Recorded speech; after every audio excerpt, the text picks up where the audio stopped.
关门了是不是？过了下午4点。Day 7 of riding across China. So, how do you plan a good route for cycling in China or anywhere in the world? I would like to show you the way I'd like to do it. Here we go. I'm gonna use Strava. In Chinese, you can use 2步路. So first, we do know the general direction. So we want to go south, right, towards Guangzhou. Then I went to Xiaohongshu, the red book. You have nearby function.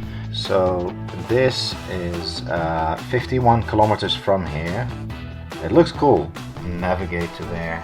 It shows up. Oh, put the location from where I am now, the hotel, to that location, and Strava automatically creates a route that looks identical.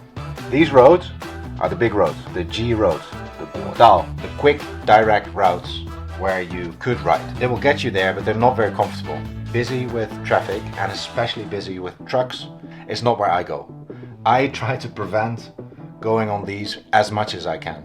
But often, these other routes that I would choose are not necessarily longer, but they're definitely much safer, much more enjoyable. They often bring you through the centers of little villages. There's lots more people to meet.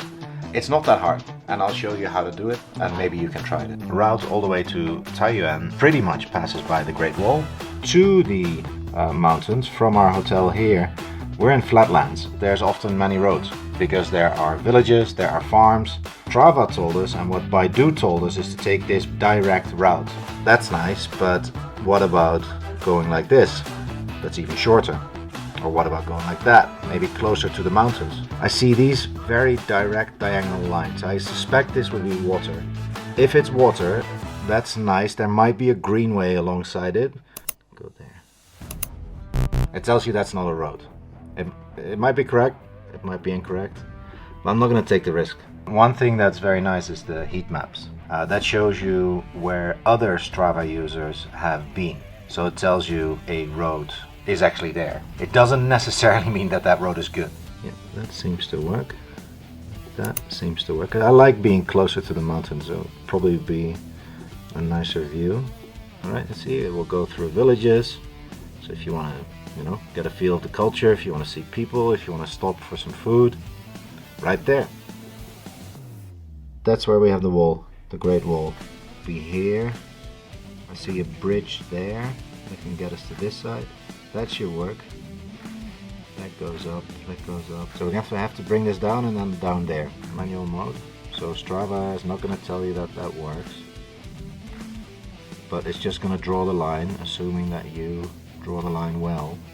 Yeah, if that doesn't work, I know that at least there's many parcels, there's many different little tracks. So if one track doesn't work, then you just try the next one. New tracks, and I don't mind. Today, Nemesis, we saw a track, but it turned out to be just a very muddy road. And Ling, the driver, and I both thought it's probably only 100 meters. 我们要挑战一下吗？ And we got there, and then we saw another 200 meters of the same, like still mud road. Like 他怕你陷到泥里面去。最好不要开光啊！哎，他说的不是我说的，他说的，出事情不要找我。我说最好不要开光。哇，天哪！他也一样。 But it's fun. And sometimes getting lost brings you into the most unexpected, unforeseen, funny, interesting encounters that you could never plan for. Down to that bridge, we need to get to the wall. There we go. That's 67 kilometers, 377 elevation gain.